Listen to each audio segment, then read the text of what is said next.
Morning and welcome to the Knowing Show. I am your host, Christene Marie.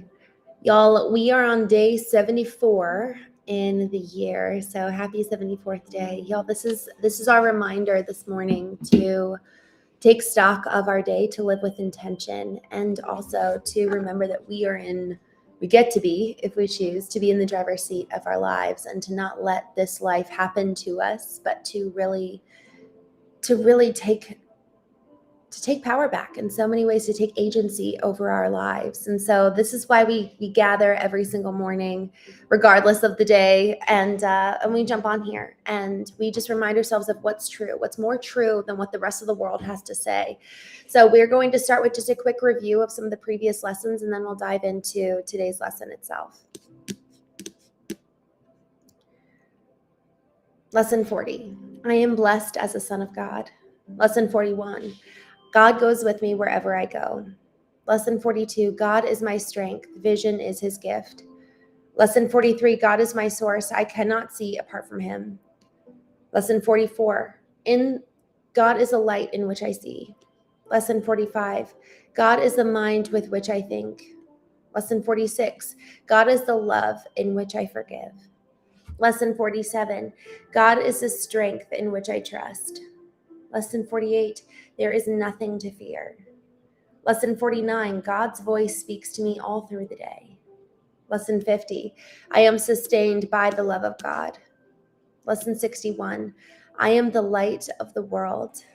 Lesson 62, forgiveness is my function as the light of the world. Lesson 63, the light of the world brings peace to every mind through forgiveness. Lesson 64, let me not forget my function. Lesson 65, my only function is the one God gave me. Lesson 66, my happiness and my function are one. Lesson 67, love created me like itself. Lesson 68, love holds no grievances. Lesson 69, my grievances hide the light of the world in me. Lesson 70, my salvation comes from me. Lesson 71, only God's plan for salvation will work. Lesson 72, holding grievances is an attack on God's plan for salvation. Lesson 73, I will, there be light. Lesson 74, there is no will but God's. And this is the lesson for today. The idea for today can be regarded as the central thought toward which all of our exercises are directed. God's is the only will. When you have recognized this, you have recognized that your will is his. The belief that conflict is possible has gone. Peace has replaced this strange idea that you are torn by conflicting goals. As an expression of the will of God, you have no goal but his. There is great peace in today's idea, and the exercises for today are directed towards finding this. The idea itself is wholly true. Therefore, it cannot give rise to illusions. Without illusions, conflict is impossible. Let us try to recognize this today and experience the peace this recognition brings. Begin the longer practice periods by repeating these several thoughts several times and slowly with great determination to understand what they mean and to hold them in mind. There is no will but God's. I cannot be in conflict. Then spend several minutes in adding some related thoughts such as, I'm at peace. Nothing can disturb me. My will is God's. My will and God's are one. God wills peace for his son. During this introductory phase, be sure to deal quickly with any conflict thoughts that may cross your mind. Tell yourself immediately, there is no will but God's. These conflict thoughts are meaningless. If there is one conflict area that seems particularly difficult to resolve, single it out for special consideration. Think about it briefly, but very specifically. Identify the particular person or persons and the situation or situations involved and tell yourself, there is no will but God's. I share it with him. My conflicts about blank cannot be real. After you have cleared your mind in this way, close your eyes and try to experience the peace to which your reality entitles you. Sink into it and feel it closing around you. There may be some temptation to mistake these attempts for withdrawal, but the difference is easily detected. If you are succeeding, you will feel a deep sense of joy and an increased alertness, rather than feeling a sense of drowsiness and enervation. Joy characterizes peace. By this experience, will you recognize that you have reached it? If you feel yourself slipping off into withdrawal, quickly repeat the idea for today and try again. Do this as often as necessary. There is definite gain in refusing to allow retreat into withdrawal, even if you do not experience the peace you seek. In the shorter periods, which should be undertaken at regular and predetermined intervals today, say to yourself, there is no will but God's. I seek his peace today. Then try to find what you are seeking. A minute or two every half hour with eyes closed if possible would be well spent on this today. Y'all, I think the thing that meant the most to me is that joy characterizes peace. It's so funny because so often we think of us wanting to do, us wanting to be on this mission, right? Us wanting to do something grandiose with our lives, us wanting to do something that really matters, that makes a difference. And we can be coming from this place of, I'm striving for this, I'm trying, I'm doing everything I can. This completely reverses it. It's actually talking about getting to that place of peace. And from that place of peace, we then can do the will of God. And the will of God is better than anything we could want, because at the end of it, it's funny, it talks about happiness. And to be honest with you, every time it mentions happiness here over the last couple of months, I've just kind of disregarded it. But I was leaning into that the other day, and I was like, I guess, at the end of the day, I do want happiness, even though I've never really said that nor thought that. But I think that every single person wants that. That's why we distract ourselves, pursue relationships, pursue pleasure. That's so much of the time, even though we would never say happiness is a desire. Otherwise, why would we do that which is life-giving, And so there's actually, I think, even for me, to be honest with you, I think that there needs to be a reframe around joy. And even the word happy has always felt a little bit more frivolous. I like her saying joy. That holds a deeper meaning to me, so I resonate with it more. But really, when she's talked about happiness thus far, she's speaking very similarly in terms of joy. It's the joy that, and kind of happiness that flows from when we're in alignment. The happiness that flows from right living, and it's not always going to be easy, but I love that she says joy is the mark of peace. It's the assurance and kind of the I guess you could say physical external manifestation that we found internal peace. Maybe joy is actually the external result of the inner being, that inner state of peace. And I think that that's actually, how beautiful that's how God intends and wants for us to live, which is in a place of joy. Actually, I was praying a couple weeks ago. I was in my vertical alignment, and I felt so strongly. I was reminded of this verse, and on Sundays we talk a little bit more about spirituality because it's Sunday. But also these mornings are really dedicated to spiritual and even intellectual development, because our thoughts are so important for us to master, and they need to be derived from a true source rather than us outsourcing our thoughts and having other people teach us how to think. And apart from being intentional to train our minds ourselves, our minds are being trained and cultivated by every single input. And inputs are podcasts, movies, books, friends, social media. So if we don't take control of the source and be the one to intentionally source our thoughts, we're going to constantly be like, I use this example of an electrical socket.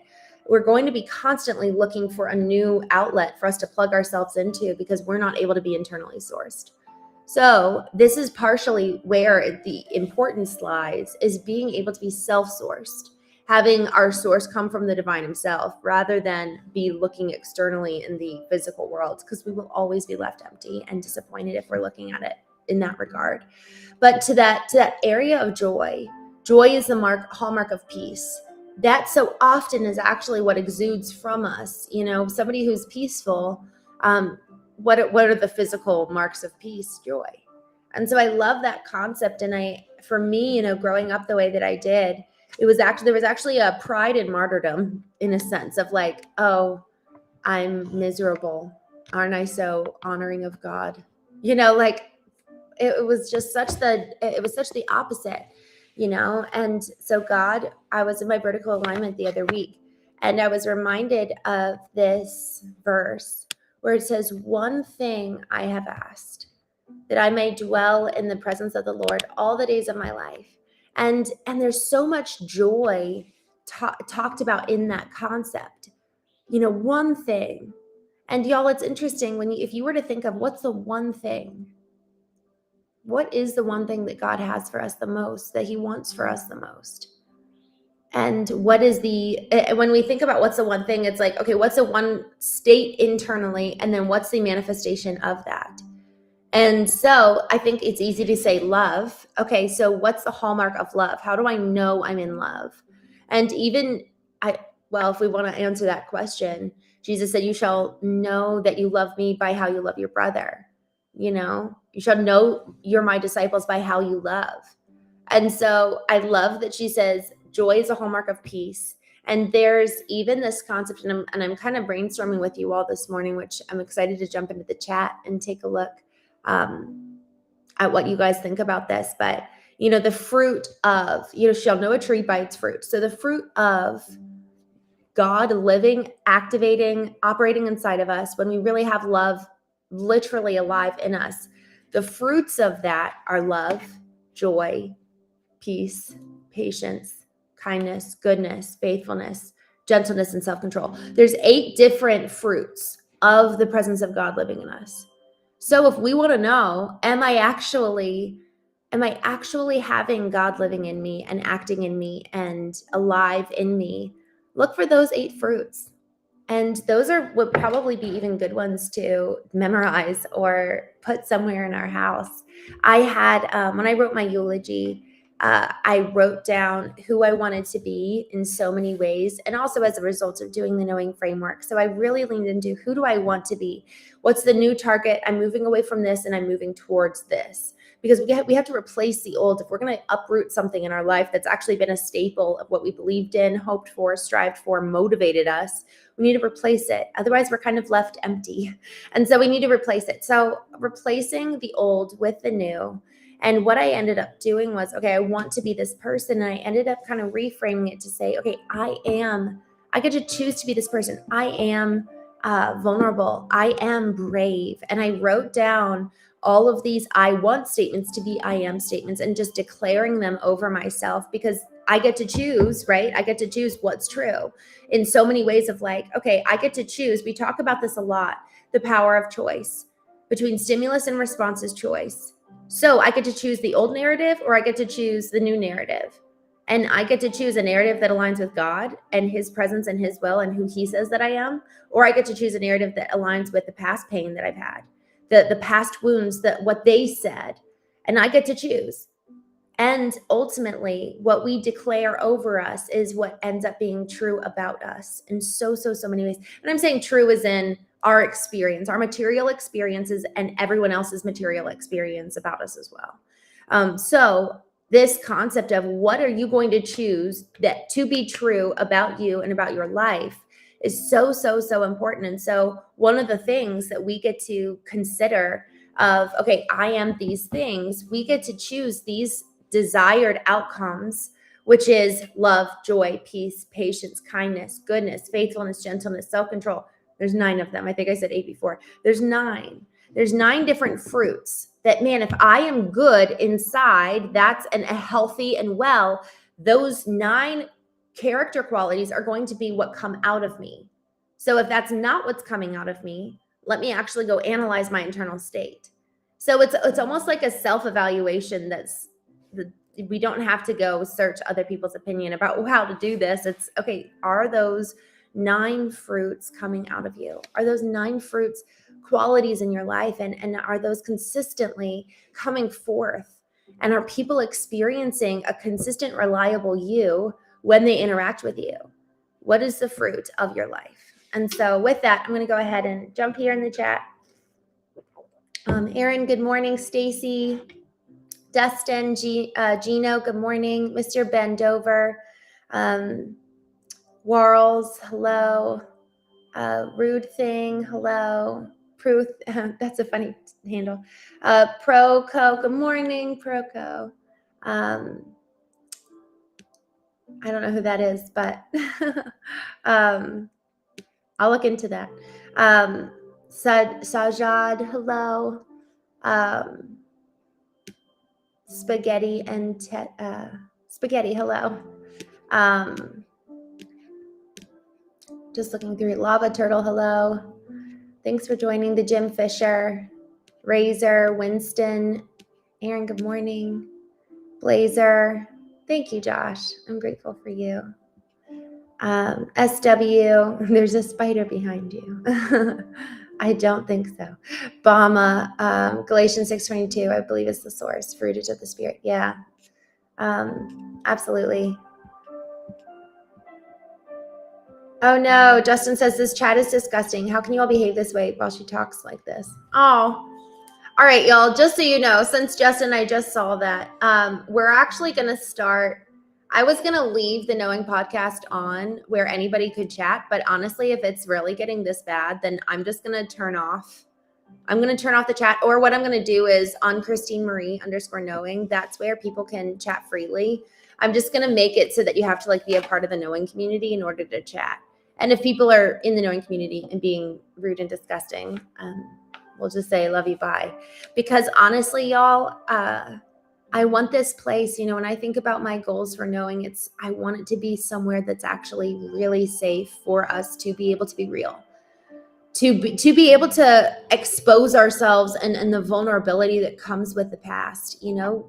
Every single one of us has had experiences that are painful. And a lot of times when we actually talk the way that we're doing in the chat, it's to cover up past wounds and it's to cover up pain. And it's a pretense in and of itself. Because I really believe that if you were to let down your walls, that what we would find is somebody who actually is so hurt and is so loved, and maybe you just haven't experienced that in your life. And so I want this to be a place where others can experience that. And I want you to experience it too. So that's really the heart for our time together, is that we can experience healing. We can take responsibility for our lives. And, sometimes those of us who are the most wounded and most upset actually need this community the most. So I don't want to shut out people from joining. And I also don't want it to corrupt the integrity and honestly, there's a sacrility that comes with this conversation. And whenever somebody opens up themselves, there's something that should really be honored, right?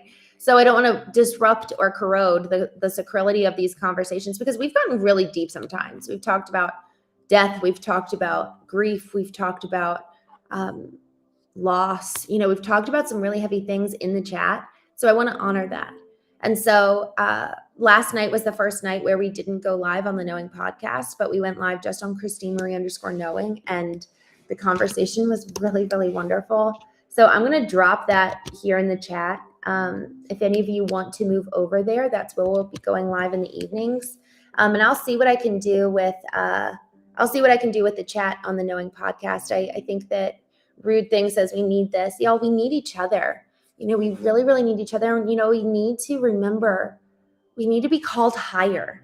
We need to be called higher. And I really, really believe that Knowing, one, it's the thing that I really feel called to, helping and encouraging people as I go on my journey of like, hey, this is what I'm learning.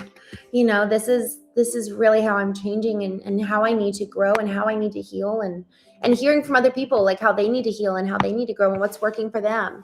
Even just last night, we were talking about fasting, and I got really good ideas from folks. So this is where we do the work. And so the work gets confused and corrupted a bit when there's corruption coming in. And so I just want it to be said, I probably will say this multiple times, but it is out of a place of love that we're going to be shutting down the chat, because really my hope is that the mission itself maintains its purity. And there is truly a purity. There's a verse that says, without holiness, no one will see God. And so when we're willing to not walk that way, to let go of, honestly, the crude, to use, Justin, your word, disgusting remarks, it like letting that go. Every time we let go of something that is corroding, we make space for something new. So it is a decision. It's a decision to let go of anything that is unhealthy, anything that is impure, anything that is unkind. It is a decision. And in one sense, impurity in and of itself is a grievance. We're holding on tightly to something that is corrupting us from within. It's a corrupting source. So what's so cool is that we don't have to go through this whole big detox process of our soul. But what it does mean is that it comes at a price of letting go of some of those things that we've held tightly to over the past, that we found comfort in. How much of your identity is actually tied to that impurity? How much of your personality is making people laugh and you only know how to tell dirty jokes? It's hard to kind of divorce ourselves and allow for something new to come. And this might just be a season, if you're willing to start moving into a season of, really, if you want to know God, thus pursuing the purity, to be able to hear his voice and experience relationship with him and relationship with yourself, because if you're willing to do that, it might require a season of just being more quiet and listening. And maybe we're not the center of attention, and maybe we're not the ones making the loudest and best jokes. But yeah, if you really want to know God, he's right there. So y'all, thank you all so much for joining this morning. I'm going to go ahead and jump off. I'm going to be live on the Christene Marie show tonight. It's the Knowing Show, but it's on the Christene Marie channel. Yeah, Aaron. Steve says she's single. I am single. I'm with my darling, but I do not have a husband.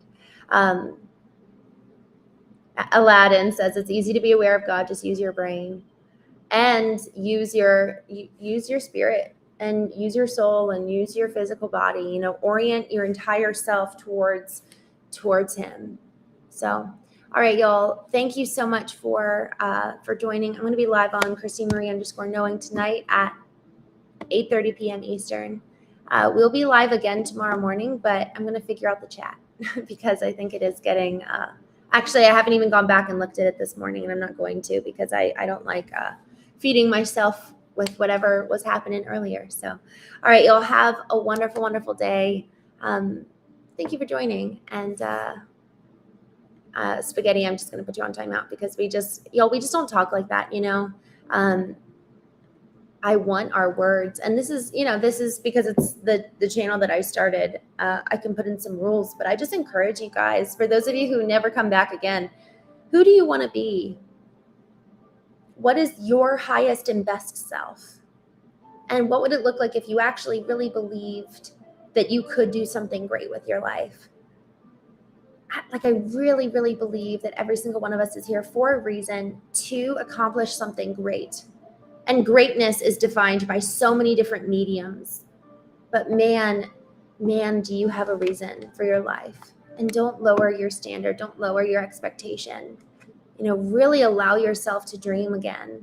We lost a lot of our dreams as children, but maybe one of the best ways is to actually return to who you wanted to be as a kid.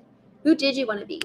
And allow for that passion to return and start really living fully and brightly, because each one of us has a reason for being here. And there's a lot of love that needs to be given in the world. It's a broken place, and it's a beautiful one.